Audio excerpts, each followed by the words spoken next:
সমস্ত অন্ধকারকে দূরীভূত করে দিতে পারে। জোরে বলি আল্লাহু আকবার। আল্লাহ তাআলা বলেন, আল্লাহু ওয়ালিয়ুল্লাযীনা আমানু ইখরিজুহুম মিনাজ যুলুমাতি ইলান নূর। আল্লাহ সুবহানাহু ওয়া তাআলা বলেন, যারা আমি আল্লাহ তাআলার প্রতি ঈমান আনবি, ঈমান আনার পরে তাদের ভিতরে যে নূর, যে আলো ফুৎকার দেওয়া হবে, যে আলো তাদের মধ্যে এটা হাজির হবে, আলো এসে যাবে, তার মধ্যে মানুষ কর্তৃক শয়তান কর্তৃক যত জুলমাত, যত অন্ধকার ছিল, এই অন্ধকার এই ইসলামের আলো দিয়ে দূরীভূত হয়ে যাবে। জোরে বলি আল্লাহু আকবার। ওয়াল্লাযীনা কাফারু, আর যারা ফিরে গেছে, যারা কাফের,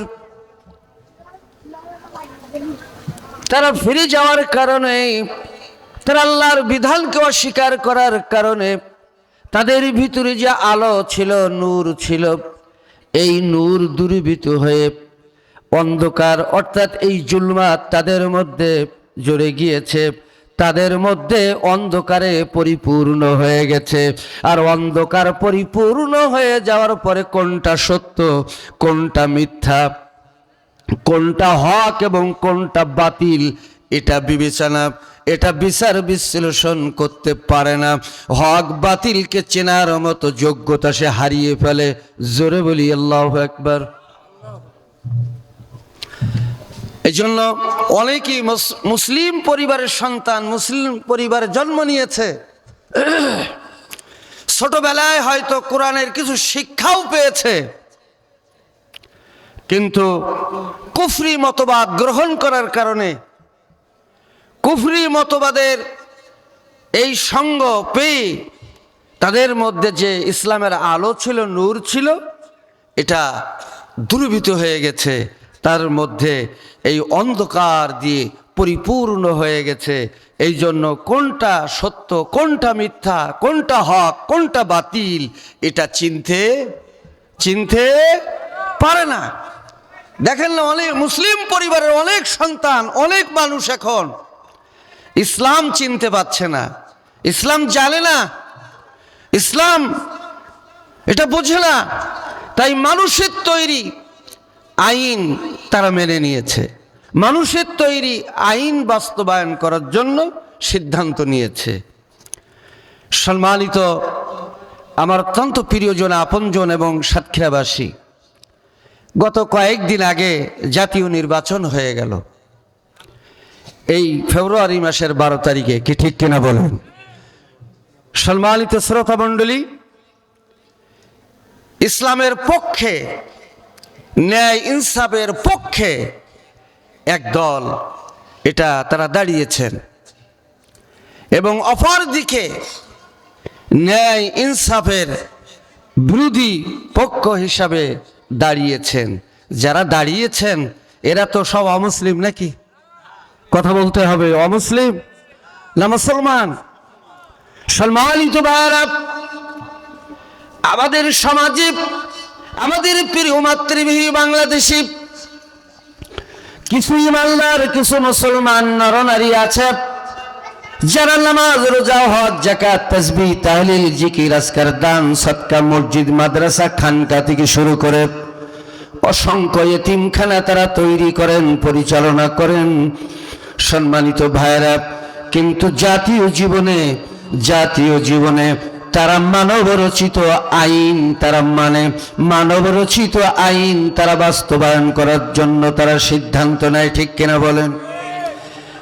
নবীর যুগে বিশ্বনন্দিত নবী মুহাম্মদুর রাসূলুল্লাহ সাল্লাল্লাহু আলাইহি সাল্লামের মদিনা জিন্দেগিতে আপনারা দেখেছেন আল্লাহর নবীর পিছনে 5 ওয়াক্ত বা জামাত নামাজ আদায় করত কিছু মুসলমান। এই 5 ওয়াক্ত বা জামাত তাকবীরুল্লাহ সহিত তারা নামাজ আদায় করত, নবীর সঙ্গে সঙ্গ দিত, নবীর জিহাদে চাঁদা দিত, এবং ইসলামের অনেক অনুশাসন তারা মানত। কিন্তু জাতীয় জীবনে লক্ষ্য করা গেছে এই সমস্ত নামধারী মুসলমানেরা নবীর সঙ্গ ছাড়তো না, নবীর পেছনে 5 ওয়াক্ত বা জামাত নামাজ পড়তো, দান সদকা করতো, জিকির আজকার করতো, অনেক সামাজিক কাজকর্ম তারা করত। কিন্তু জাতীয় জীবনে তারা যখন দল করত, রাজনীতি করত, দল করত, তারা আবু জেহেলের দল করত। কার দল করত? আবু জেহেল অর্থাৎ মুশরিকদের দল করত, কাফেরদের দল করত। মুনাফিকের লিডারের নাম আপনারা জানেন, আব্দুল্লাহ ইবনে উবাই ইবনে সুলুল। ইনি মুনাফিকদের লিডার ছিল। ইনি 5 ওয়াক্ত বা জামাত নবীর পিছনে আদায় করতেন।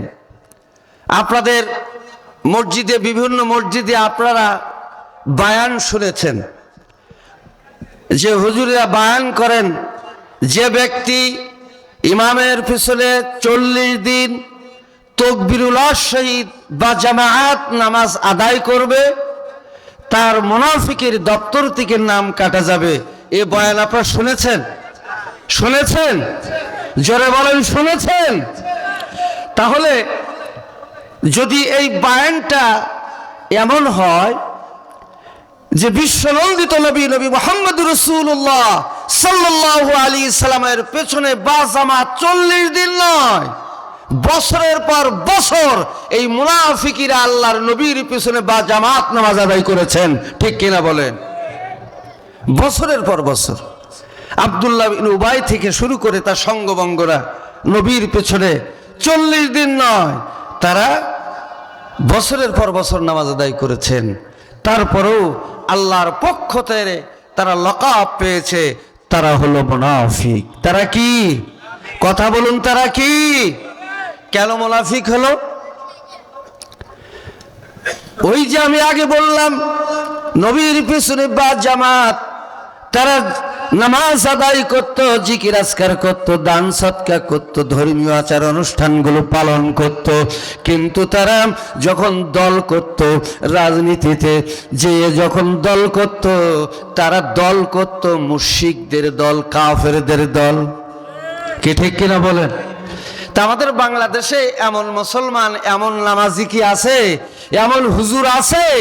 এমন হুজুর কি আছে যারা 5 ওয়াক্ত বা জামাত নামাজ আদায় করে, ইমামতি করে, খতিবগিরি করে, মাদ্রাসায় অধ্যাপনা করে, স্কুল কলেজ ইউনিভার্সিটিতে অধ্যাপনা করে, কিন্তু তারা রাজনীতির দিক থেকে তারা রাজনীতি করে কাফের, মুশরিক এবং মানুষের তৈরি করা আইন তারা বাস্তবায়ন করার জন্য রাজনীতি করে, ঠিক কিনা বলেন?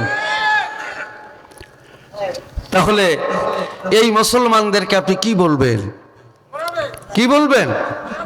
মুনাফিক। দেখেন না, আল্লাহ সুবহানাহু ওয়া তাআলা এই জনপদে প্রায় 1 শতাব্দী পরে একটা সুযোগ, একটা পরিবেশ করে দিয়েছিল, যে পরিবেশ আল্লাহওয়ালারা, উলামায়ে কেরামরা, মুসলমানেরা, দিনদার, ইমানদার, পরেজগার, তাহাজ্জুদ গুজার, জাকিরিন, শাকিরিনরা যদি ঐক্যবদ্ধ হতে পারে আর ঐক্যবদ্ধ হয়ে যদি আল্লাহর আইনের পক্ষে যদি সিদ্ধান্ত নিতে পারে, তাহলে আল্লাহ চাইলে আল্লাহর এই জমিনে, আমাদের প্রিয় মাতৃভূমি বাংলাদেশে আল্লাহর দিন কায়েম হওয়া সহজ ছিল না কঠিন ছিল? সবাই বলেন, সহজ ছিল না কঠিন ছিল? সহজ ছিল। কিন্তু দেখা গিয়েছেন আল্লাহর ইচ্ছায় মুসলমানেরা, আলেম ওলামা, পীর মাশায়েখগণ একত্রিত হয়েছিল। কিন্তু কার ইশারায়, কাদের পুলকুনিতে, কাদের পরামর্শে আজকের এই ডিভাইডেড হয়ে গেল, ভাগ হয়ে গেল? ওনারা বক্তব্য দিয়েছেন, 13 তারিখে বক্তব্য আপনারা শুনেছেন সোশ্যাল মিডিয়ার মাধ্যমে, যে আমরা হয়তো ভোট পাইনি, সিট পাইনি, কিন্তু আমরা বিজয় লাভ করেছি। ঠিক কিনা? আচ্ছা, ভোট না পালে, সিট না পাইলে কি কে বিজয় লাভ করতে পারে? একটু কথা বলতে হবে না, সম্ভব নয়।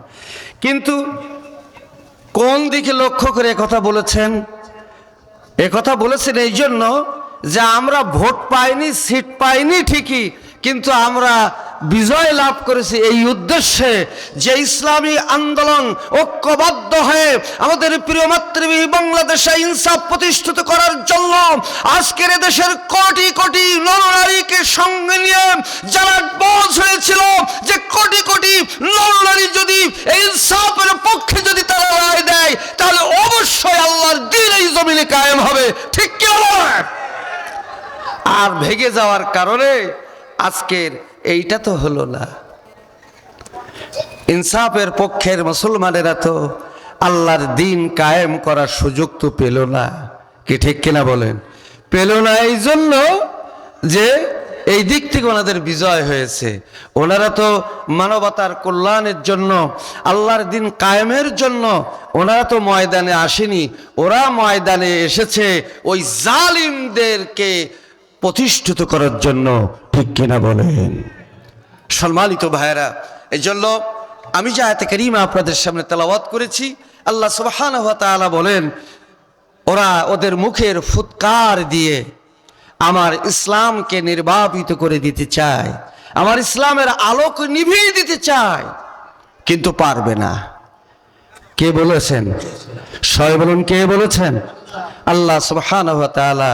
আল্লাহ বলেছেন পারবে না। আমার দ্বীনকে, আমার ইসলামকে আমি পূর্ণতা দান করব, তাতে ওই মুশরিকদের যত কলিজা জ্বালা করে করুক না। জোরে বলি আল্লাহু আকবার, আল্লাহু আকবার। বিগত কয়েক বছর পূর্বে আপনারা দেখেছেন এই জনপদে চিরুনি অভিযান চালিয়েছিল। সম্মানিত